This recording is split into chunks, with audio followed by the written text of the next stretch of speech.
这个小婴儿竟然在大猩猩的铁笼里。奇怪的是，大猩猩不但没有伤害他，还给了他半个苹果吃。小家伙更是惬意地睡在了大猩猩毛茸茸的胳膊上，这可急坏了外面的3个傻大哥。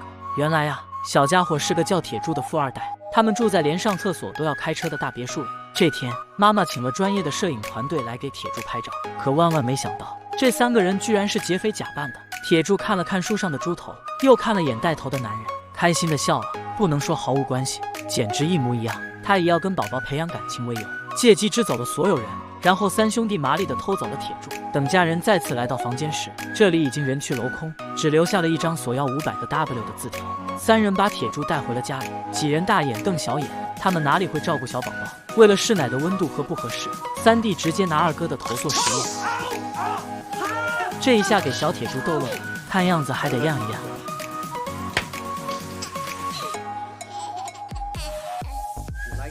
看到小铁柱如此开心，老大满意的让他们继续。吃饱玩乐后就要哄铁柱睡觉了，老二那是想尽了办法，唱歌也不行，那就讲故事吧。果然跟现在的很多父母一样，孩子好好的，自己把自己哄睡着了。这时窗外飞来一只鸽子，小铁柱看了眼漫画书，开心地爬出了窗外。等他们发现铁柱不见了的时候，小家伙已经通过一块木板爬到了隔壁楼顶，可他们就没有这么幸运了。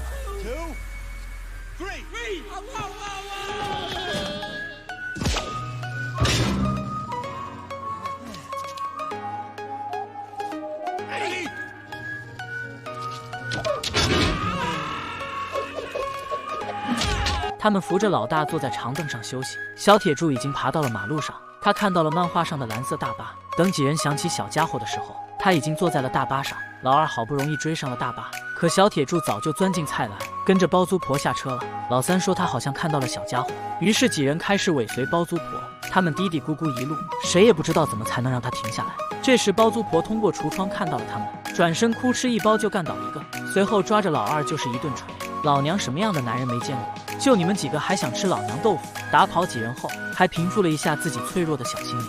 混乱中，小铁柱又看到了漫画中的动物园，他朝着马路对面爬去，这可吓傻了3兄弟。好在小铁柱有惊无险地爬了过去，但几人就没这么幸运了。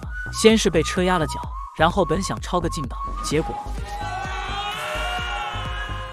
这个小婴儿不小心爬进了大猩猩的铁笼。奇怪的是，大猩猩并没伤害他，反而认了他做小弟。有大猩猩一个banana，就有小家伙半个挨炮，这可急坏了3个劫匪。老三仗着自己长，想把小家伙拉出来，可你问过大猩猩的意见了吗？小家伙还冲着大猩猩撒娇，这还了得？当着大哥的面欺负小弟，大猩猩马上给他上了一课。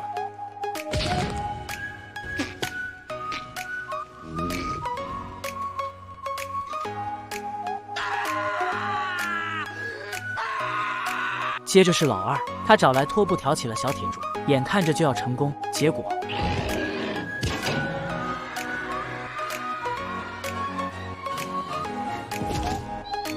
然后是老大，大猩猩心想你们这是丝毫没把我放眼里啊，一家人必须整整齐齐的才开心是吧？随后还护送小铁柱从后院离开了这里。3个不死心的家伙又在公园发现了铁柱，无处可逃的小家伙被他们抓住。几人刚想离开，路边的警察注意到了他们，老大赶紧将小家伙放在腿上，用衣服盖了起来。警察问车是他们的吗？为什么不熄火？老大五官扭曲，支支吾吾说不出一句话，因为小家伙手可没闲着。就在被问到有没有看到一个小孩子时，小家伙从他衣服摸出了打火机，下一秒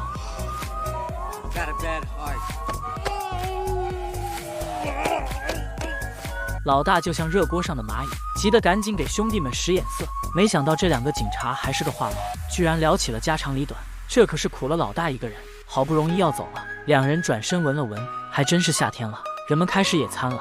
这烤肉味真香，小家伙玩够了，悄悄爬了下来。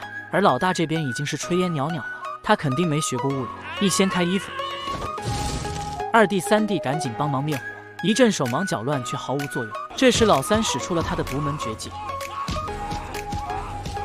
火势灭了，老大估计也废了。气头上的老大派他一个人先去找小家伙。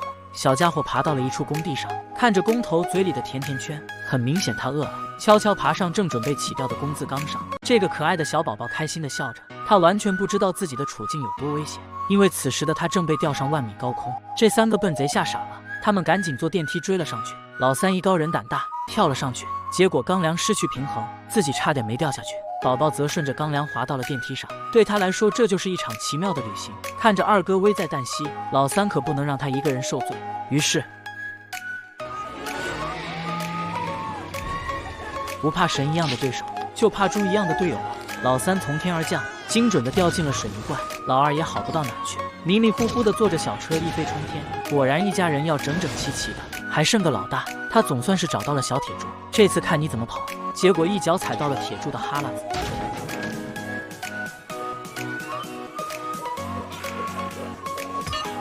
这一下看着都疼。这还没完，刚站起来一个趔趄，结果不小心启动了搅拌车，满满一桶混凝胶淋了个透心凉，他快要崩溃了。这几个月大的小家伙可把自己整惨了，这下你总跑不了了吧？可下一秒，小铁柱爬上吊车就回到了地面。老大不甘心，自己也跳上了另一个吊索，结果汽笛一响，刚好7点整，工人们准时准点下班了。可怜的老大就这样挂到了第2天。而此时警察终于得到消息，有人在公交上，在百货大厦，在动物园，在工地都有看到过一个婴儿。保姆瞬间恍然大悟，宝宝的经历跟他的儿童书上一模一样，而下一站就是养老院。于是，一家人坐着警车赶往养老院。小铁柱果然在这里，他已然成为了这些孤家老人的开心果。小铁柱看到妈妈开心的笑了，妈妈早就泪流满面。这种丢了孩子的心情，只有母亲才能理解。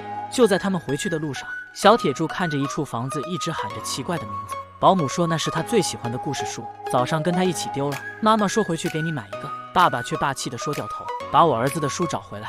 3个倒霉的劫匪屁股还没坐热，老大刚说赶紧收拾，让我们远离那个倒霉的小孩，结果就听到了铁柱的声音，紧接着是无数的警报声，他们被包围了。小铁柱不但拿回了自己的故事书，还把3个笨贼送进了监狱。而最后，爸爸妈妈看着小铁柱进入梦乡，也跟故事书上一模一样。喜欢的关个注，咱们下期再见。